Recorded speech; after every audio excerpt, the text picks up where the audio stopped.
اسلام فطرت کے عین مطابق دین ہے۔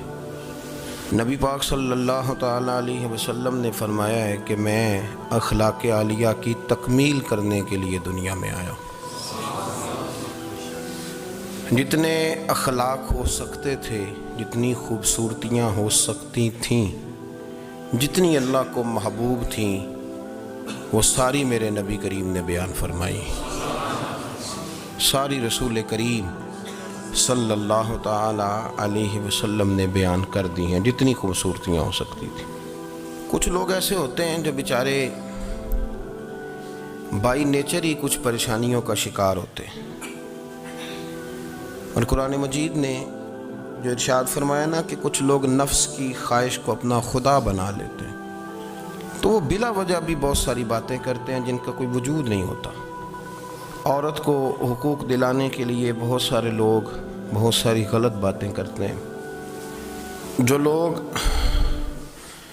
یہاں سے کسی کو لے جاتے تھے نا دبئی، دھوکہ دے کے اور لے جاتے تھے یورپ میں، عرب ممالک میں دھوکہ دے کے لے جاتے تھے، تو وہ بھی کوئی خواب ہی تو دکھاتے تھے کہ اتنے لاکھ تنخواہ ہوگی، اتنا کچھ ہوگا۔ وہاں جا کے پتہ چلتا تھا کہ جیب سے بھی دینے پڑیں گے کچھ۔ بہت سارے لوگ ایسے ہوتے ہیں، وہ سارے خوبصورتی کے نام پر ہی دھوکہ دیتے ہیں۔ آپ کو پتہ ہے کہ جو آدمی کسی کو لالچ دیتا ہے تو کسی کو لوٹنے کے لیے اسے لالچ دینا بڑا ضروری ہوتا ہے۔ لوگ پہلے لالچ دیتے ہیں پھر لوٹتے ہیں، پہلے مکمل لالچ دیتے ہیں، یہ چیز مل جائے گی، یہ چیز مل جائے گی۔ لوگ مکمل لالچ دیتے ہیں، اس کے بعد پھر لوٹتے ہیں۔ اور اگر لالچ نہ دیں تو کوئی آدمی قابو آئے گا؟ لوگ لوٹتے ہیں لالچ دے کر۔ اچھا، اب وہ جو جس کو لالچ دیا جا رہا ہوتا ہے وہ کہہ رہا ہوتا ہے کہ نہیں نہیں تمہیں نہیں پتا، وہ اس وقت ماننے کو تیار نہیں ہوتا۔ وہ کہتا ہے اتنی خوبصورت باتیں کر رہا ہے، اتنی اچھے پیغام دے رہا ہے، تم میرے دشمن ہو، تم مجھے منع کر رہے ہو۔ ہوش تب آتی ہے کہ جب سب کچھ لٹ جاتا ہے۔ عورت کو ویسے بھی قابو کرنا بڑا آسان ہوتا ہے۔ اعلیٰ حضرت بریلوی رحمۃ اللہ علیہ فرماتے ہیں بیٹیاں نازک شیشیاں ہوتی ہیں، ان کو تو ذرا سی چوٹ لگے تو ٹوٹ جاتی ہیں۔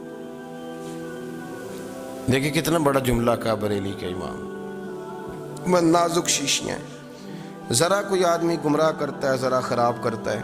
اب دیکھیں نا، یہ جو بچیوں کو بچے مس گائیڈ کرتے ہیں، انہیں بڑے بڑے خواب دکھاتے ہیں، وہ بیچاری ماں باپ کو چھوڑ کے، بہن بھائی کو چھوڑ کے اس کے ساتھ شادی کرتی ہے، پھر جو اس کا بعد میں حشر ہوتا ہے، آپ ادلیاں نو سردار پہن تکے تے شرما والیاں نو جھوٹے ڈولیاں دے۔ پھر وہ بیچاری ماں باپ رکھتے نہیں، وہ ظلم کرتا ہے، تو کتنی بڑی تکلیف میں وہ بچی آ جاتی۔ نازک شیشی ہوتی ہے نا تو ٹوٹ جاتی۔ یہی حال اب جدید خواتین اور یہ جو کچھ اینکر پرسن ہیں، یہ اصل میں نا یہ آپ کو سیاست سکھاتے ہیں، لیکن یہ مادر پیدر آزاد لوگ ہیں، بالکل آزاد۔ یہ تو علماء شور نہ کریں، بات نہ کریں، گفتگو نہ کریں، مشائخ بات نہ کریں، اور یہ جو کچھ سنجیدہ اور دینی طبقہ ہے یہ کوئی شور نہ کرے، یہ تو روڈوں پہ ننگے ہو کے آ جائیں معاذاللہ۔ خوفناک نظریہ رکھتے ہیں یہ لوگ۔ عورت کو کہتے ہیں تیرے حقوق ہم تجھے لے کے دیں گے۔ مثلاً وہ کون سا حق ہے جو تم نے لے کے دینا ہے؟ میرے نبی کریم صلی اللہ علیہ وسلم اس کو بیٹی بھی بنایا ہے، اس کو بہن بھی بنایا ہے، اس کو ماں بھی بنایا ہے، اسے بیوی کا عالی شان رتبہ بھی عطا فرمایا ہے۔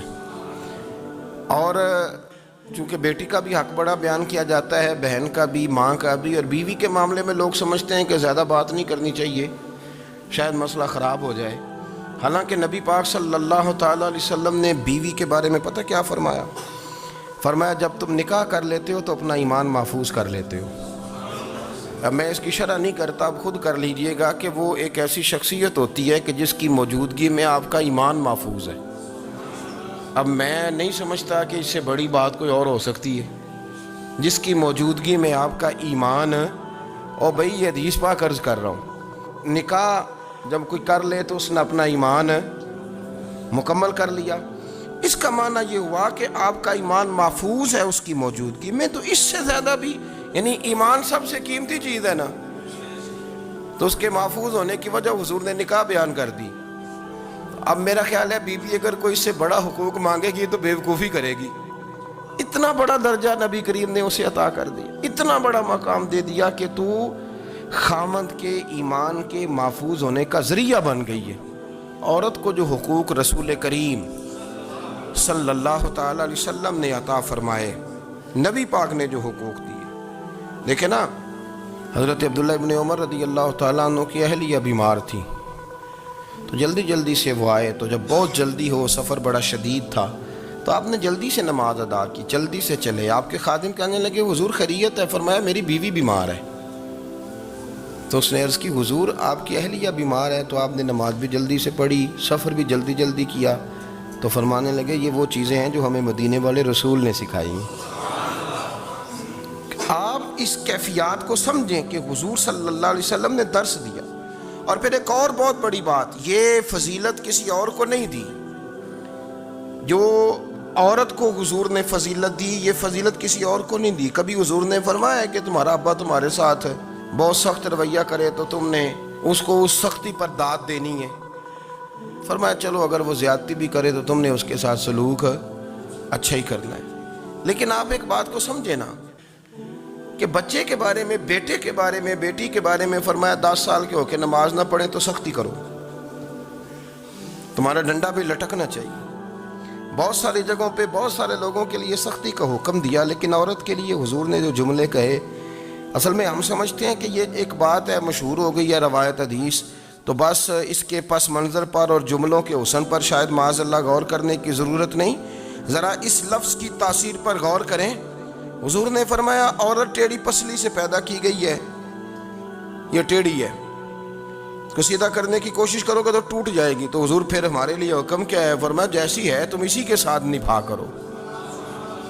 آپ سمجھیں کہ اتنا محفوظ حضور نے درجہ دے دیا بی بی کو, اتنا محفوظ کہ فرمایا غلطی بھی ہو تو میرے غلاموں تم اس کے ساتھ نبھا کرو, گزارا کر لو. کو کیا اور حق چاہیے عورت کو, جس کو اس کی غلطیوں سمیت نبی پاک نے قبول کرنے کا حکم دے دیا کہ اس کی کمزوریوں سمیت قبول کر لو. اب اس کو اور کیا کوئی کمزوریوں سمیت قبول کرتا ہے؟ کبھی آپ دکان پہ بیٹھے ہو تو آپ کہیں بھی اس میں یہ بھی غلطی, میرے مال میں یہ بھی کمزوری ہے, یہ بھی کمزوری ہے, یہ بھی کمزوری ہے, تو کر لے قبول. کرتا ہے کوئی؟ کوئی شخص ایسا ہو جو کسی چیز کی کمزوریاں بیان کر کے کہ اسے قبول کرو؟ پر رسول کریم صلی اللہ تعالیٰ علیہ وسلم نے نا ہمیں سبق دیا, حضور نے ہمیں درس دیا, نبی پاک نے ہمیں پیغام دیا. فرمایا یہ ٹیڑھی ہے, سیدھی کرنے کی کوشش کرو گے تو بیچاری ٹوٹ جائے گی, تو اس کے ساتھ نبھا کر جاؤ. آپ میری بات کو سمجھیے گا. چلیں میں اس پر ایک اور بخاری مسلم کی حدیث پڑھتا ہوں. حضرت سلمان فارسی رضی اللہ تعالیٰ عنہ اور حضرت ابو دردہ کے درمیان بھائی چارہ تھا. مکے سے مدینے جب لوگ آئے تو حضور نے بھائی بھائی بنایا تھا. ان کے درمیان بھائی چارہ تھا, تو ابھی پردے کی آیات نازل نہیں ہوئی تھیں, تو لوگ ایک دوسرے کی طرف جاتے تھے. حضرت سلمان فارسی رضی اللہ تعالیٰ عنہ حضرت ابو دردہ رضی اللہ تعالیٰ عنہ کے گھر میں تشریف لے گئے, تو دیکھا کہ ان کی بیوی بڑی غمگین بیٹھی ہیں. تو ہم نے فرمایا بہن کیا ہوا؟ تو کہنے لگی تمہارے بھائی کو دلچسپی کوئی نہیں رہی, ہر روز روزہ رکھ لیتا ہے اور ساری رات نفل پڑھتا ہے. حضرت سلمان فارسی کہنے لگے ٹھیک ہے کر لیتے ہیں بندوبست. نماز دین ہے کہ نہیں؟ دین ہے نا یہ چیزیں. لیکن حضرت سلمان فارسی جناب ابو دردہ سے کہنے لگے آج میں نے تیرے گھر میں رہنا رات کو, کیونکہ وہ تو ساری رات نماز پڑھتے تھے, نفل پڑھتے تھے. انہوں نے کہا ٹھیک ہے, ایک بستر لا کے بچھا دیا حضرت سلمان فارسی کے لیے. سلمان فارسی فرمانے لگے دوسرا بھی لا. کہا وہ کیا کرنا ہے؟ فرمانے لگے تو نے بھی سونا ہے, میں نے بھی سونا ہے, تو نے بھی سونا ہے, عشاء پڑھیں گے اور پھر دونوں سوئیں گے. کہا میں نے تو نماز پڑھنی ہے. فرمایا تہجد کے وقت اٹھ کے پڑھیں گے, اللہ کے رسول بھی رات آخری حصے میں جا کے نماز پڑھتے ہیں. ادھر ساتھ سلا لیا. وہ تھوڑی کو دیر سوئے, اب عادت تھی ساری رات اٹھنے کی, ذرا اٹھنے لگے بستر سے تو حضرت سلمان فارسی فرمایا چپ کر کے سو جا, وہ بڑی رات پڑی ہوئی, چپ کر کے سو جا. وہ لیٹ گئے, پھر اٹھنے لگے تو فرمایا سو جا چپ کر کے, بڑا ٹائم ہے. سحری کے وقت اٹھے, نفل پڑھے. ان کا ارادہ تھا روزہ رکھنے کا, تو فرمانے لگے کل رکھا تھا نا نفلی روزہ؟ جی رکھا تھا. پرسوں بھی رکھا تھا, ترسوں بھی رکھا تھا. فرمایا آج نہیں رکھنا, آج میں تیرا مہمان ہوں, سارا دن کٹھے مل کے روٹیاں کھائیں گے, آج نہیں روزہ رکھنا. سلا دیا. اب حضرت ابو دردہ رضی اللہ تعالیٰ عنہ کہہ تو کچھ نہ سکے، پر کہنے لگے سلمان تم پتہ تم کیا کر رہے ہو، نہ تم نے مجھے رات اٹھ کے زیادہ نفل پڑھنے دیے، سویرے روزہ نہیں رکھنے دیا۔ تو حضرت سلمان فارسی کہنے لگے کوئی لمبی بات تو نہیں نا، چلتے ہیں نا ابھی فجر میں مسجد نبی میں، تو نبی پاک کو بتاتے ہیں سرکار دو عالم علیہ السلام کی خدمت میں تو اپنی بات کرنا، میں اپنی کروں گا، حضور نتیجے کا اعلان فرما دیں کہ بات طے ہو جائے گی۔ حاضر خدمت ہوئے، عرض کی یا رسول اللہ صلی اللہ تعالیٰ علیہ وسلم یہ ساری رات نفل پڑھتے ہیں، ہر روز روزہ رکھتے ہیں، ان کی اہلیہ غمگین بیٹھی ہیں، حکم فرمائیں۔ تو نبی پاک صلی اللہ علیہ وسلم نے فرمایا پھر ہوا کیا؟ یا رسول اللہ میں نے رات سلایا ہے، سحری میں اٹھایا ہے، سویرے روزہ نہیں رکھنے دیا۔ نبی پاک نے فرمایا سلمان فارسی نے ٹھیک کیا، سلمان فارسی نے ٹھیک کیا۔ پھر حضور نے فرمایا، نبی کریم نے فرمایا ابو دردہ تیرے اوپر اگر اللہ کا حق ہے، اس کے رسول کا حق ہے، دین کا حق ہے، تو فرمایا تیری آنکھ کا بھی تیرے اوپر حق ہے، تیرے وجود کا بھی تیرے اوپر حق ہے۔ یہ حضور نے فرمایا تیرے بچوں کا بھی تیرے اوپر حق ہے، تیری بیوی کا بھی تیرے اوپر حق۔ اس حق کو بھی سمجھے، حقوق اللہ بھی ہیں، پر تیری آنکھ کا بھی تیرے اوپر کیا مانا کہ تیری آنکھ سونا چاہتی ہے تو اسے سلا بھی، تیرے وجود کا بھی تیرے اوپر حق، تو تیرا وجود آرام کرنا چاہتا ہے تو اسے آرام بھی کرا۔ اور پھر وہاں نبی پاک صلی اللہ علیہ وسلم نے فرمایا میں تم سب، سننا یہ لفظ حدیث کے، حضور نے اسی موقع پر فرمایا میں تم سب سے زیادہ اپنے رب کو جانتا ہوں اور میں تم سب سے بڑھ کر اپنے رب سے ڈرتا ہوں۔ حضور فرمانے لگے میں روزہ بھی رکھتا ہوں، افطار بھی کرتا ہوں، یعنی کبھی رکھتا ہوں اور کبھی نہیں رکھتا۔ فرمایا میں نفل بھی پڑھتا ہوں اور اپنی بیویوں کو وقت بھی دیتا ہوں۔ سرکار مسجد میں بھی آتے تھے، نواسوں کے ساتھ کھیلا بھی کرتے، ان کے ساتھ پیار بھی کرتے۔ تو اتنے بڑے حقوق حضور نے بیان فرمائے عورتوں کے کہ تمہاری بیوی کا بھی تمہارے اوپر۔ لو ایک حدیث بخاری کی اور یہاں بیان کر دیتا ہوں۔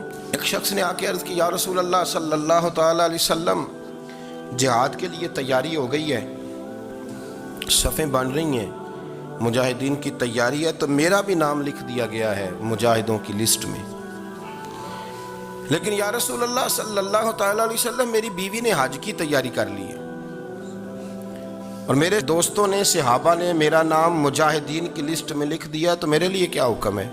یہ بخاری مسلم ہے۔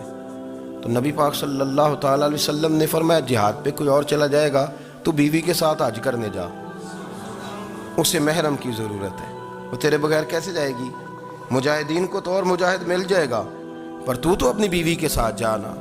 نبی پاک صلی اللہ علیہ وسلم نے مرد کو محافظ بنایا ہے، عورت کو مرد کا قیدی نہیں بنایا، بلکہ عورت کو حفاظت عطا کی اور مرد کو اس کا محافظ بنایا۔ اب بچیاں آزاد ہونا چاہتی ہیں، اور آزادی بھی وہ والی کہ جو بنیادی طور پر آزادی نہیں، فحاشی ہے۔ میں نے بہت پہلے کہا ہے کہ اسلام بیٹیوں کو قیمتی سمجھتا ہے۔ جس بندے کے پاس 20 تولے سونا ہو وہ چوک میں لے کے نہیں آتا، وہ قیمتی چیز ہے، اس نے چھپا کے رکھی ہوتی ہے۔ تو جو نبی پاک صلی اللہ علیہ وسلم کا کلمہ پڑھنے والے بیویاں، اسلام انہیں قیمتی سمجھتا ہے، کہتا ہے کہ تم قیمتی ہو لہذا گھر کے اندر رہو، تم باہر نہ ہو۔ لیکن عورتیں ہیں کہ ان کو بلا وجہ لوگ خراب کر دیتے ہیں اور بلا وجہ وہ اس مغالطے کا شکار ہو جاتی ہیں۔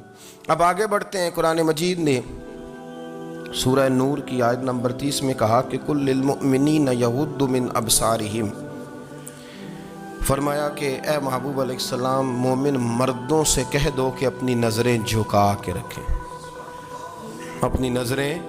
اور اگلی آیت میں فرمایا وَقُلْ لِلْمُؤْمِنَاتِ یغضضن من ابصارہن، فرمایا کہ اے محبوب مومن عورتوں سے بھی کہہ دو کہ اپنی نظریں جھکا۔ مرد بھی اپنی نظر جھکا کے رکھے گا عورت کی طرف، لیکن یہ ساری پابندی صرف مرد پر نہیں، عورت بھی غیر محرم کا چہرہ نہیں دیکھے گی، اس پر بھی اسی طرح نظر جھکانے کا حکم ہے جس طرح کہ وہ ہر دکاندار کو بھائی جان کہہ کے گفتگو کرنے کی اس کو بھی اجازت نہیں ہے کہ وہ بھی وہ سمجھے کہ پابندی تو مرد نے کرنی تھی، میں نے تھوڑی کرنی تھی۔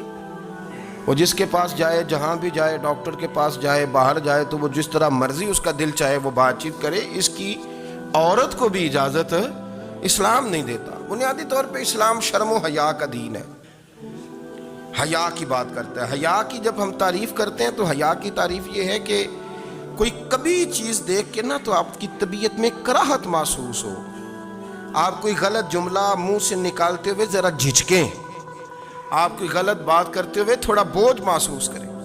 ہمارے ہاں تیزی سے فروغ پایا ہے بے حیائی میں۔ سنگیوں کی محفلیں، یاروں کی محفلیں، اس میں غلیظ گفتگو ہوتی ہے، الا ماشاء اللہ۔ جن دوستوں کو بڑی پاک صاف گفتگو کرنی چاہیے، دوستی کا رشتہ بڑا مقدس رشتہ ہے۔ جو یہاں ایک دوسرے سے پیار کریں گے، جنت میں بھی اکٹھے داخل کیے جائیں گے۔ شرط یہ ہے کہ پیار اللہ رسول کی رضا کے لیے ہو، لیکن اس کے اندر اگر آپ کی گفتگو کچی ہو، کمزور ہو، فحاشی والی ہو، عریانی والی ہو، وہ ہمارے ہاں تو اب اس کو لوگ فیشن سمجھتے ہیں، اس کو مردانگی کی علامت سمجھتے ہیں کہ وہ جی ساری باتیں یوں جی وہاں ہو گئی، اور جس کا جو جی چاہا اس نے کہا۔ آپ جب حیا کے دائرے میں ہوتے ہیں تو آپ خود بھی سکون محسوس کرتے ہیں۔ دیکھیں نا، آپ کو نیند سکون سے کہاں آتی ہے؟ جہاں کمرہ بند ہو، چاروں جانب دیوار ہے، اوپر چھت ہے، خالی دروازہ بھی کھلا ہوا ہو نا، تو جب بندہ سکون لینا چاہتا ہے تو کہتا ہے یار ذرا دروازہ ذرا بند کر دو۔ وہ اچھی طرح اپنے آپ کو چھپا لیتا ہے نا حیا کے پردے میں، تو اللہ اسے سکون عطا کرتا ہے۔ اور جو اس سے بھی زیادہ ٹھنڈی نیند میں جانا چاہتا ہے وہ کہتا ہے لائٹ بھی بند کر دو۔ اب وہ مکمل طور پہ سمجھتا ہے کہ میں چاروں جانب سے چھپ گیا ہوں، اگر میں کھل کے بھی سو جاؤں گا تو میرا چونکہ پردہ قائم ہے تو مجھے کوئی دشواری نہیں ہوگی۔ آپ جب چھپ جاتے ہیں، جب آپ حیا کے اندر سمٹ جاتے ہیں، جب آپ چادر کے اندر آ جاتے ہیں تو آپ بہت ساری جگہوں پہ آسانی محسوس کرتے ہیں۔ تو حیا تو آپ کو سکون دیتی ہے، حیا تو دل کو راحت دیتی ہے۔ میں بڑی ذمہ داری سے بات عرض کرتا ہوں، قرآن مجید نے نا ایک مقام پہ مذاق کو، ایک مزاح ہوتا ہے خوش طبی، وہ نہیں، مذاق اڑانا۔ قرآن پاک نے نا مذاق کو ایک جگہ پہ جاہلوں کا طریقہ بھی قرار دیا ہے۔ بنی اسرائیل کے لوگوں سے حضرت موسیٰ نے کہا کہ گائے ذبح کرو اور ایک ٹکڑا مقتول کو مارو، زندہ ہو کے خود بتا دے گا مجھے کس بندے نے قتل کیا۔ تو کہنے لگے آپ ہمارے ساتھ مذاق کر رہے ہیں۔ تو قرآن مجید کہتا ہے کہ حضرت سیدنا موسیٰ علیہ السلام فرمانے لگے اعوذ باللہ ان اکون من الجاہلین، فرمانے لگے میں اللہ کی پناہ مانگتا ہوں کہ میں جاہلوں میں سے ہو جاؤں۔ یہ مذاق کرنا تو جاہلوں کا طریقہ ہے۔ اگر آپ کی زبان سے بے حیائی کا جملہ نکل گیا، اگر آپ کی زبان سے بے حیائی کا جملہ نکل گیا، آپ نے کہہ دیا کہ ہم آزاد لوگ ہیں، جو مرضی کریں گے، جو مرضی کہیں گے، جو ہمارا دل میں آئے گا کریں گے، تو پھر تو لوگ آپ کا وہ حشر کریں گے کہ آپ سے برداشت ہی نہیں ہوگا۔ جس کا لوگ مذاق بنا لیتے ہیں اور جو مذاق بن جاتا ہے پھر اسے کوئی جینے دیتا ہے۔ آپ حیا کی چادر میں چھپیں گے تو بچیں گے۔ اگر آپ نے اپنا مذاق بنوا لیا یہ کہہ کے کہ میں نے مرضی کرنی ہے، پھر یاد رکھنا چھپنے کو جگہ نہیں ملے گی، پھر تکلیف میں آ جائیں گے، پھر بہت بڑی اذیت کا شکار ہو جائیں۔ شرم و حیا، عرب کے اندر جو کنواری لڑکیاں تھیں ان میں بڑی حیا ہوتی تھی۔ الحمدللہ میں بڑے فخر سے کہتا ہوں کہ میرے پنجاب کی، میرے پاکستان کی بیٹیاں بھی 20 دفعہ ان کا ابا کہے تیری شادی کرنی ہے تو وہ آنکھ نہیں اٹھا پاتی آج بھی۔ یہ تو وہ چند لوگ ہیں جو کہتے ہیں ہم ہائی کلاس ہو گئے، ہمیں نہیں پتا کہ وہ روشن خیال ہو گئے ہیں کہ روغن خیال ہو گئے، پتہ نہیں کدھر چلے گئے۔ ورنہ ہماری بیٹیاں آج بھی جب ان سے ان کا باپ، ان کی ماں بات کرتی ہے تیری شادی کی، تو وہ تو شرم کے ساتھ پچھلے سے پچھلے کمرے میں چھپتی ہیں۔ یہ اللہ نے فضل کیا ہوا ہے اس ملت پر۔ تو عرب کی لڑکی بڑی حیا والی ہوتی تھی، اس سے کوئی بات کرنی پڑتی تھی تو 20 دفعہ بات کی جاتی، پھر بھی وہ عورت چھپتی پھرتی تھی۔ حضرت عائشہ صدیقہ رضی اللہ تعالیٰ عنہ فرمانے لگیں میرے نبی پاک صلی اللہ علیہ وسلم عرب کی کنواری لڑکیوں سے بھی زیادہ حیا کرنے والے۔ قاضی اعجاز مالکی نے، شیخ عبدالحق محدث دہلوی نے، دیگر بزرگ جو سیرت نگار گزرے انہوں نے لکھا ہے کہ نبی پاک صلی اللہ علیہ وسلم کے اندر 100 مردوں سے زیادہ طاقت تھی، 100 مردوں سے زیادہ طاقت۔ اب جو بات کہنے لگا ہوں، جو نتیجہ دینے لگا ہوں، اس پر خاص توجہ آپ فرمائیں گے۔ ذرا فکری طور پر، نظریاتی طور پر ایک چیز کو سمجھیے۔ ہم سمجھتے ہیں کہ جوان لڑکا ہے جی جو مرضی کرے، عمر ہے جی۔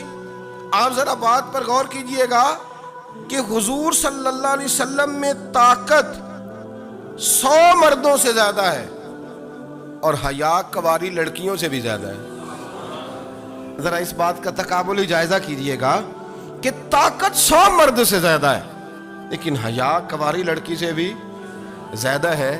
اس کا معنی یہ ہوا کہ جس ٹہنی کو پھل زیادہ لگ جاتے ہیں وہ جھکا کرتی. تو حیا تو حسن ہے، حیا تو آپ کو پاک صاف کرے گا، حیا تو آپ کو نرالا کرے گا، انوکھا کرے گا. وہ ہمارے ایک دانشور ہے، انہوں نے مضمون لکھا، کئی باتیں بڑی پسند آتی ہیں. وہ کہتے ہیں کہ میری اہلیہ، ان کو بھی کسی نے مس گائیڈ کر دیا تھا، حالانکہ اچھی خاتون ہے، کسی نے مس گائیڈ کر دیا. تو وہ بھی سماجی اور ویلفیئر، اور یہ خواتین کو شوق ہوتا نا بننے کا، تو وہ بھی سماج کے اندر اچھا مقام تلاش کرنے کے موڈ میں آ گئی. تو کہیں ایک دن جانا تھا تو بڑی بن سنور کے میرے ساتھ وہ گاڑی میں بیٹھ گئی. تو میں گاڑی میں، عورتوں کو یہ بھی مسئلہ ہوتا ہے نا کہ ہماری تعریف کرو، تو کئی دفعہ بعد مردوں بیچاروں کو جھوٹ بولنا پڑتا ہے، تو زبردستی کراتی ہیں نا جی. تو اس میں گنجائش بھی دی ہے شریعت نے گنجائش دی ہے کہ کبھی بیوی کو راضی کرنے کے لیے خلاف واقعہ بات کرنی پڑے تو کر لینی چاہیے. تو وہ کراتی بھی ہیں. 3 موقع پر خلاف واقعہ بات کرنے کی اجازت ہے، واقعہ کے خلاف بھی آپ بات کر سکتے ہیں. جنگ کے موقع پر 2 لوگوں کو صلح کرانے کے لیے اور بیوی کو راضی کرنے کے لیے کر لیں کوئی ایسی بات، بے شک اپنی طبیعت پہ جبر کر کے کر لیں، گنجائش ہے، اجازت ہے. تو وہ کہتے ہیں جب وہ گاڑی میں میرے ساتھ بیٹھی بن سنور کے، تو وہ تقاضا کرنے لگی کہ میں نے بڑے اچھے کپڑے پہنے ہیں پر آپ نے توجہ نہیں کرائی. وہ سیاںا بندہ تھا، وہ چاہ رہا تھا کہ میری خاتون سمجھ جائیں. وہ کہتے ہیں مجھے پتہ تھا کہ بیچاری مس گائیڈ ہو گئی ہے، دل کی بڑی اچھی ہے، سیاਣੀ ہے، لیکن اس کو کچھ خواتین نے، کچھ لوگوں نے مل کے اس کو ذہن غلط کر دیا ہے کہ سماج میں نکلو، باہر جاؤ، کام کرو، فلاں کرو، اپنی مرضی سے جیو. تو میرے ساتھ گاڑی میں بیٹھی کہیں جانے کے لیے، تو مجھ سے کہنے لگی کہ آپ نے میری طرف توجہ ہی نہیں کی، آپ نے کوئی ذکر ہی نہیں کیا کہ میں کیسی لگ رہی ہوں. تو وہ کہتے ہیں میں نے اسے کہا کہ اگر تو ناراض نہ ہو تو پھر میں صحیح والی تعریف کر دوں. تو اس نے کہا کہ آپ کر دیں. تو کہتے ہیں میں نے درد سے اور خلوص سے اپنی بیوی سے کہا، خلوص کے ساتھ میں نے کہا میں تو روز گھر ہوتا ہوں، روز شام کو گھر ہوتا ہوں، اگر تو میرے لیے تیار ہوتی تو میں تیری تعریف کرتا، لیکن آج تو باہر جانے کے لیے تیار ہوئی، تو پھر ان سے تعریف کی امید رکھ جن کے لیے تو نے تیاری کی ہے. میرے لیے تیاری کرتی تو میں تو ہر شام تیرے پاس ہوتا ہوں. کہتے وہ میرے لفظوں میں درد تھا تو وہ بھی رو پڑی. کہنے لگی آپ گاڑی روک دیں، مجھے باہر جا کے کسی کو راضی نہیں کرنا، میں نے اسے راضی کرنا ہے جس کو رب کریم نے میرا شوہر بنایا ہے اور میرے لیے منتخب کیا ہے میرے ماں باپ کو. میں واپس لوٹتی ہوں. یہ ایک پہلو ہے سلگتا ہوا، اس کو سمجھا جائے. رسول کریم صلی اللہ علیہ وسلم عرب کی کواری لڑکیوں سے زیادہ حیا والے تھے، کواری لڑکیوں سے زیادہ حضور حیا فرمایا کرتے تھے. جب خانہ کعبہ کی مکہ شریف میں تعمیر ہو رہی تھی نا، اہل عرب اس کو تعمیر کر رہے تھے، تو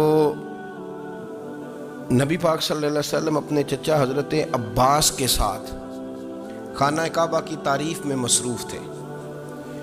تو عرب کے لوگ چونکہ لمبا کرتا پہنتے تھے پیروں تک، تو نیچے اگر کسی وقت کوئی چیز نہیں بھی ہوتی تھی تو کسی کو وہ نظر نہیں آتی تھی، چونکہ پردہ رہتا تھا، لمبا کرتا پہنا ہوا ہوتا تھا.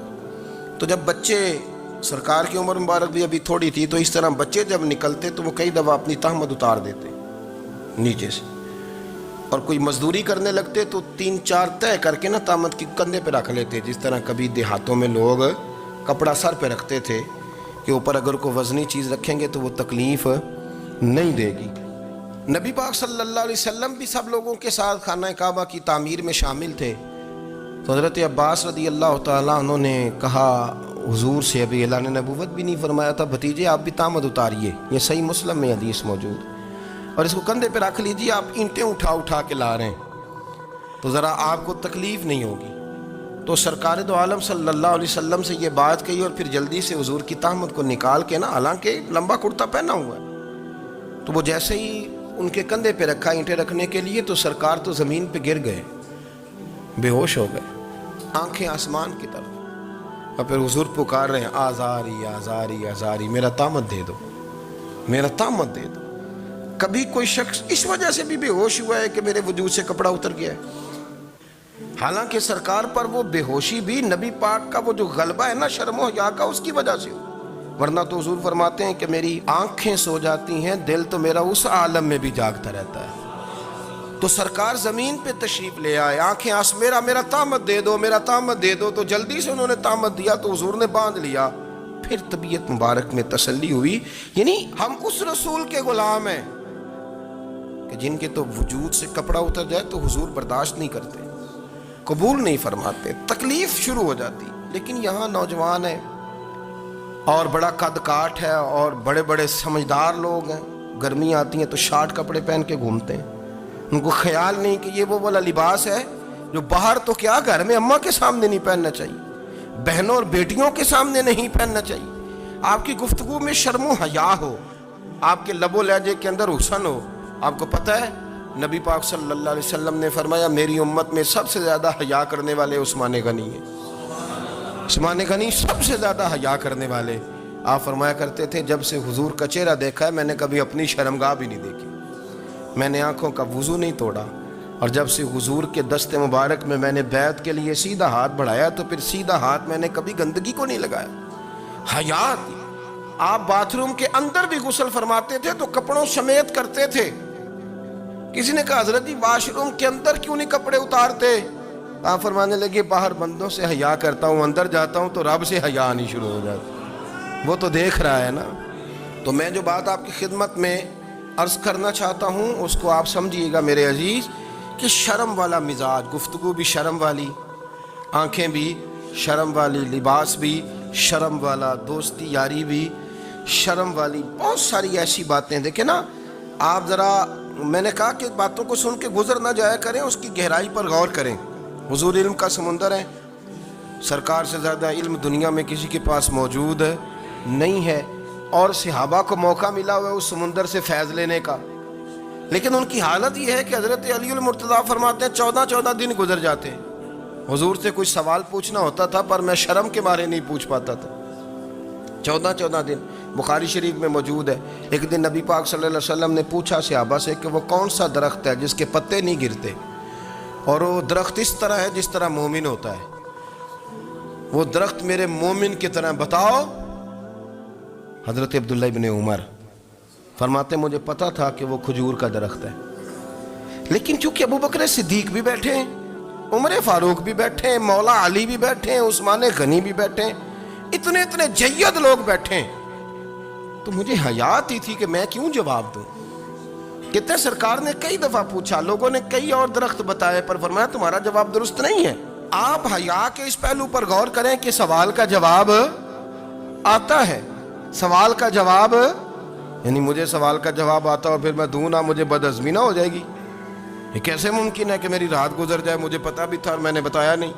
بہت سارے لوگ آ کے بہت ساری باتیں بتاتے ہیں, بہت ساری باتیں وہ سمجھاتے ہیں, تو ہم غور سے ان کا چہرہ دیکھنے لگ جاتے ہیں, کہتے ہیں یار اس کا تو دعویٰ تھا کہ میں سمجھنے آتا ہوں, تو یہ تو ہمیں سمجھا رہا ہے, چلو الحمدللہ ہم سمجھنے کو تیار ہیں. لیکن میرے عزیز پتہ بھی ہے جواب کا, علم بھی ہے, لیکن فرماتے ہیں میری حیا نے مجھے اجازت نہ دی کہ میں جواب دوں. آپ فرماتے ہیں پھر حضور سے صحابہ نے عرض کی کہ یا رسول اللہ آپ ہی بتا دیں وہ درخت کون سا ہے, تو حضور نے فرمایا بھئی وہ کھجور کا درخت ہے. تو آپ فرماتے ہیں میں دل میں کہہ رہا تھا کہ الحمدللہ میرا جواب درست ہے, حالانکہ میں نے جواب دیا ہی نہیں. تو لفظوں میں حیا, جملوں میں حیا, آنکھوں میں حیا, اٹھنے میں حیا, بیٹھنے میں حیا, چلنے میں حیا ایک خوبصورت حسن ہے. اور نبی پاک صلی اللہ علیہ وسلم نے فرمایا جب تو بے حیا ہو جائے نا پھر تو آزاد ہے, پھر تو جو مرضی کا, پھر تو جو. اس لیے بزرگ جب کسی کو بے حیا کہتے تھے نا,